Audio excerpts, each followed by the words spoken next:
We did it! We have reached 50,000 subscribers, which was my 2025 goal for YouTube. Thank you all so much for watching my videos and of course for subscribing. All of your support really does mean a lot to me, and I'm so glad that I have the opportunity to do things like this where I get to literally just talk about dinosaurs and do dinosaur related things because that is literally a dream come true for me. So thank you all so much.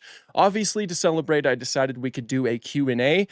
So a lot of you have asked a ton of questions, and obviously way too many for a single video, as it'd become a little bit too lengthy. So I just chose a lot of random comments through a random number generator, and yeah, we're just gonna go through those comments, and I'm gonna give you some A's to these Q's. Okay, so we have a few questions right here. What got you into dinosaurs? Do you have a defining moment that got you into them?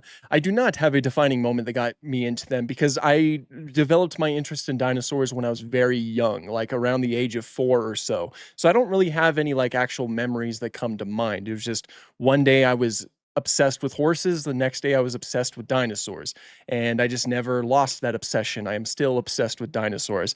What pushed you more? Pushed you to learn more about them? Of course, that was just my childhood obsession and non-dinosaur related. But what music do you like? I listen to practically everything, which is the most basic answer that anyone could possibly give.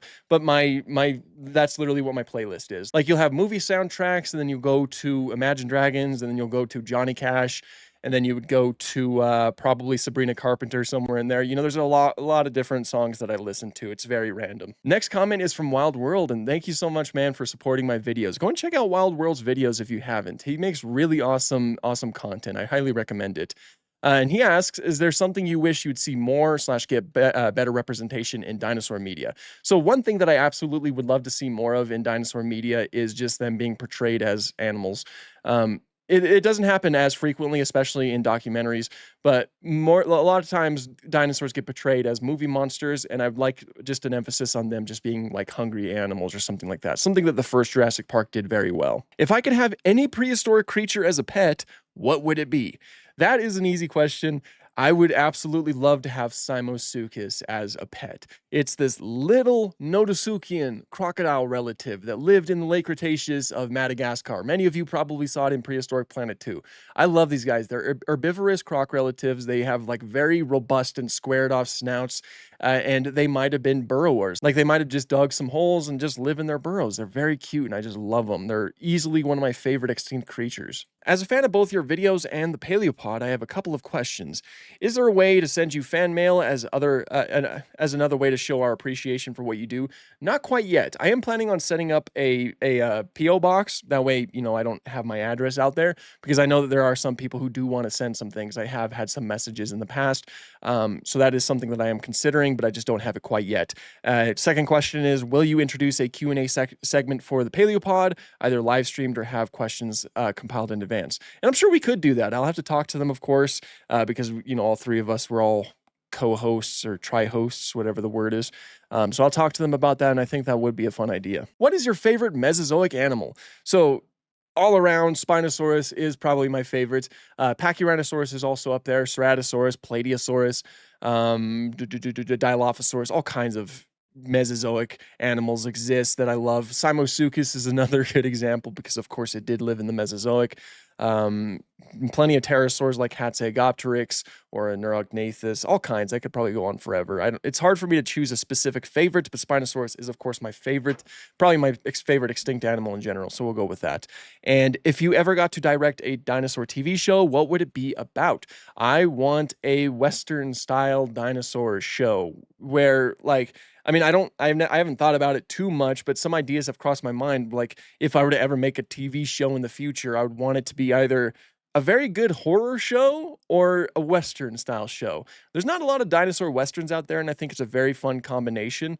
I wouldn't mind seeing the style of Western where it's like dinosaurs still exist in the modern day, excluding birds, because birds are dinosaurs, but like non-avian dinosaurs exist in the modern day, and they're kind of integrated into everybody's lives. Like, a farmer has to watch out for that Allosaurus that keeps dragging off his Struthiomimus or something like that. Little fun things like that. Got another 2 questions right here. What made you want to start being a content creator? So my content creation journey goes all the way back to when I was 12 years old. I started a channel way back when I was in middle school, which means that it was over 10 years ago by this point. And like that channel, you know, I'm not going to reveal the name of the channel, but it existed for a while, and I would just do a lot of random miscellaneous things. We do a lot of skits, like sketches and things like that. I would talk about dinosaurs quite a bit. Of course, the YouTube gaming scene was exploding, and there was like a lot of creators doing things like that. I think one of the biggest reasons why I wanted to become a YouTube creator was because of Minecraft creators like Poet Plays, who would play the fossils and archaeology mod.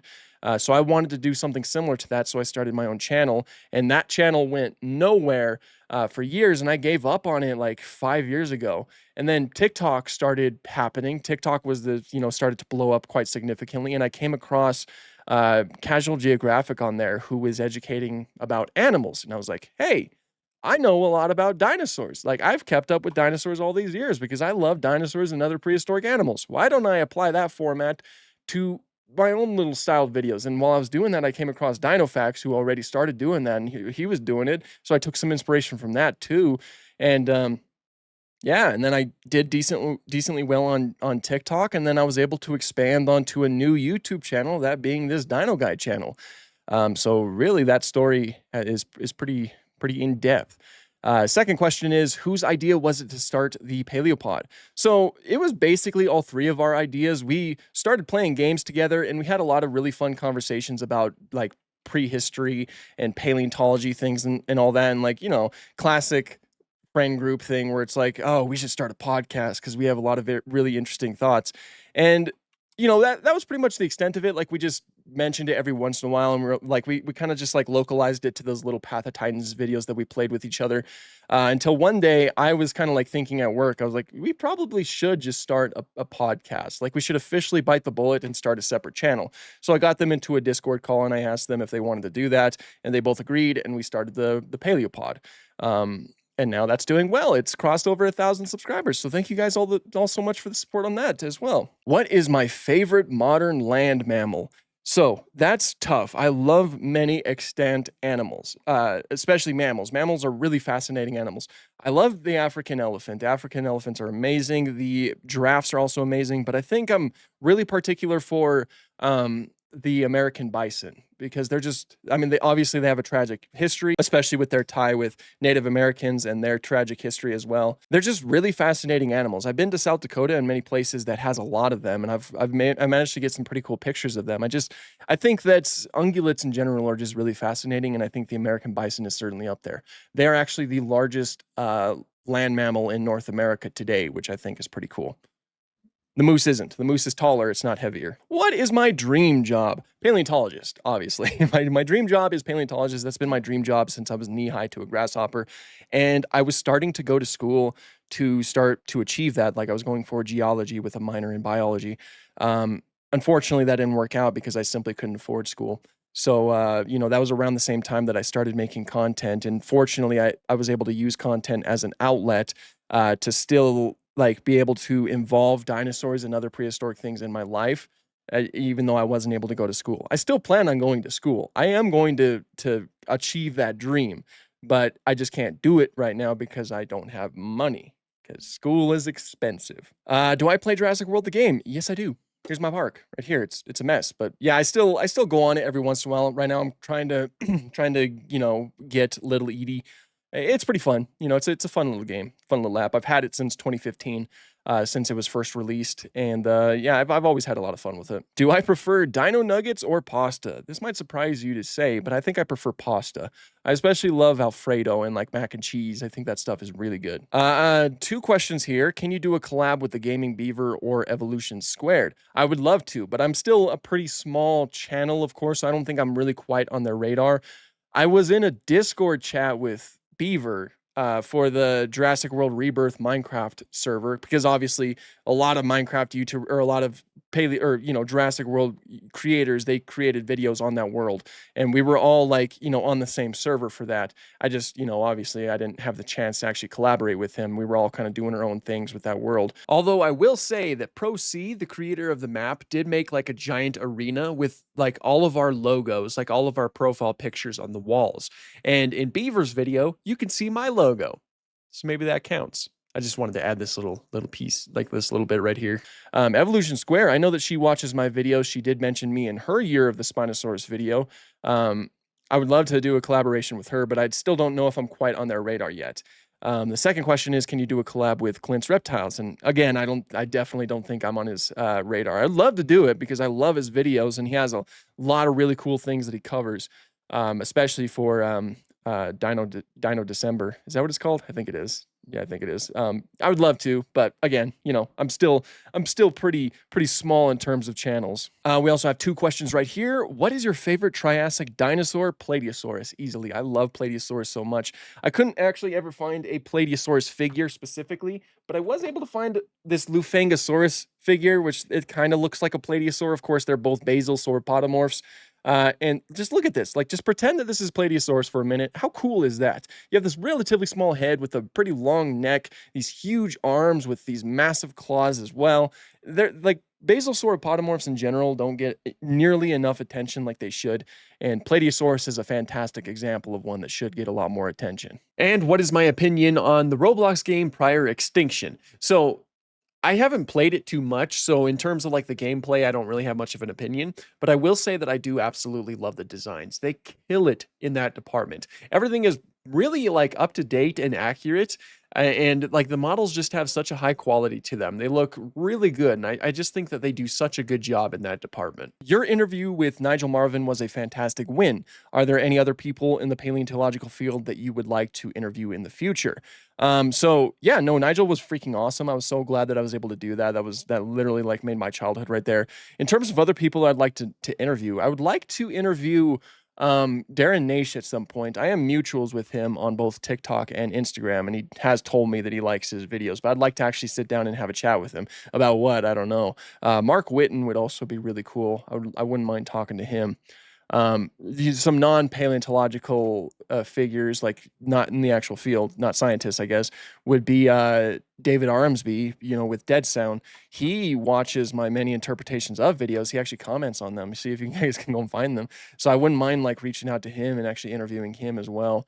Or Sam Neill, played Alan Grant. I wouldn't mind talking to him either. There's a lot of people I wouldn't mind talking to, but I'm not really an interview dude. I got so nervous with Nigel's interview, like leading up to it, because I just felt like I didn't have any good questions and stuff like that. It's very stressful to try to do because I don't usually interview people. But no, it was really a lot of fun to do, and I wouldn't mind talking to more people. Did Triceratops have quills? We don't really know. I guess it is certainly possible.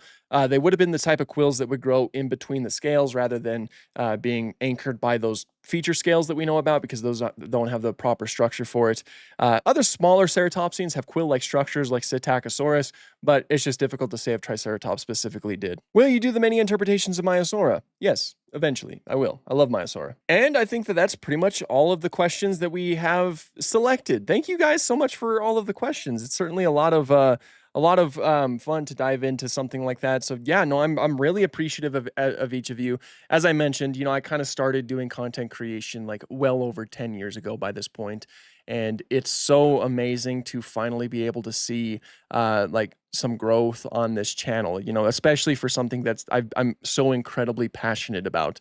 I love dinosaurs. I love prehistoric life in general, and I will take any excuse to talk about them in movies, talk about them in documentaries, talk about the new findings, talk about all of that stuff. And you guys have given me the opportunity to do that, both on TikTok and on YouTube, as well as Instagram and Blue Sky and all of those other platforms. But we're talking about YouTube right now. So thank you to everybody who has left comments. Of course, again, I didn't want this video to go on for too long, but I do really appreciate each and every one of you for subscribing. That was a really awesome thing for you guys to do. And yeah, until next time, have an awesome day.